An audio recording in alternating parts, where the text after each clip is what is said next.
Olá, eu sou Caroline Gonçalves Nascimento, mestranda do Programa de Pós-Graduação em Relações Internacionais da UFBA, sou bolsista da FAPESB e meu orientador é o professor Dr. Victor Coutinho Lage.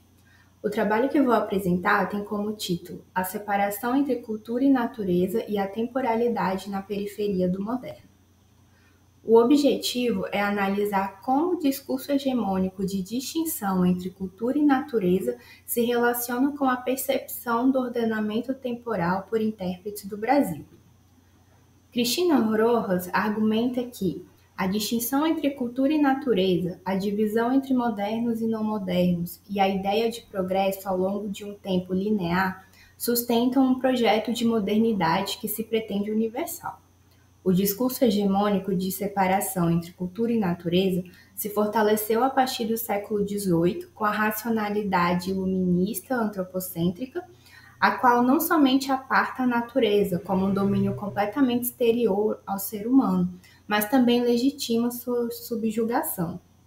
Além disso, essa diferenciação ontológica pode ser observada na divisão entre modernos e não modernos, segundo a qual sociedades que não aderem a uma fronteira clara, estritamente racional e ordenadora com a natureza, seriam atrasadas e imaturas, e deveriam, portanto, se desenvolver à semelhança daqueles tidos como modernos, mesmo que por meio da colonização.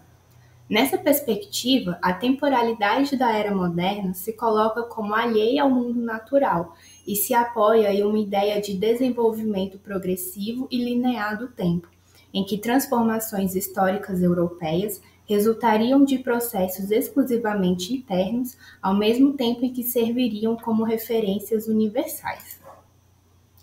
De forma específica, esse trabalho busca analisar como o discurso hegemônico moderno e o seu enquadramento temporal se relacionam com os países periféricos, especialmente o Brasil, e identificar de que modo a divisão entre cultura e natureza se faz presente nesse processo.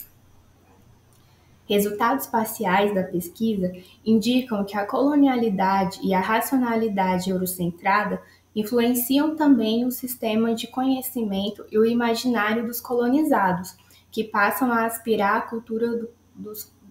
à cultura do colonizador, mesmo após o fim formal da colonização. Isso pode ser observado no sentimento de descompasso em algumas obras clássicas de interpretação do Brasil, para as quais o país estaria alinhado apenas parcialmente à modernidade, pois ele sintetizaria elementos arcaicos e modernos. Haveria então no país um arranjo temporal incongruente e descontínuo. Sérgio Tavolaro argumenta que alguns clássicos intérpretes do Brasil, como Sérgio Buarque de Holanda, Gilberto Freire, Raimundo Faoro e Roberto da Mata, na tentativa de explicarem uma suposta peculiaridade da sociedade brasileira, acabam internalizando o discurso sociológico hegemônico da modernidade. Tal discurso, em concordância com o exposto anteriormente, sustenta a separação entre cultura, razão, humano, moderno e natureza, sentido, objeto, atrasado, de modo que, nas palavras de Tavolaro, abre aspas, quanto mais demarcadas as fronteiras que a separam de seu ambiente natural, mais modernas seriam as sociedades. Fecha aspas. No Brasil, por outro lado, essas fronteiras seriam porosas, com a dinâmica natural exercendo influência na sociabilidade brasileira desde sua colonização. Assim, por esses e outros fatores, os intérpretes citados observam um afastamento entre a sociedade brasileira contemporânea e o núcleo da modernidade, pois a modernização brasileira ainda estaria em uma condição incompleta e inacabada. Aqui, novamente, notamos uma concepção de desenvolvimento progressivo e linear.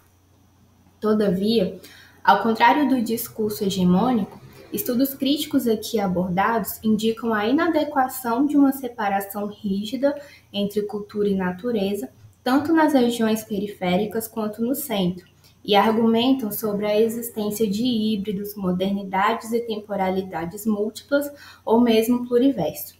Eles ainda enfatizam que a disseminação desse padrão societário moderno se apoiou no projeto colonial, marcado pela violência e coerção, de modo que o mundo periférico não é estranho à modernidade, mas sim a sua outra face. Obrigada, e essas são as referências utilizadas nesse vídeo.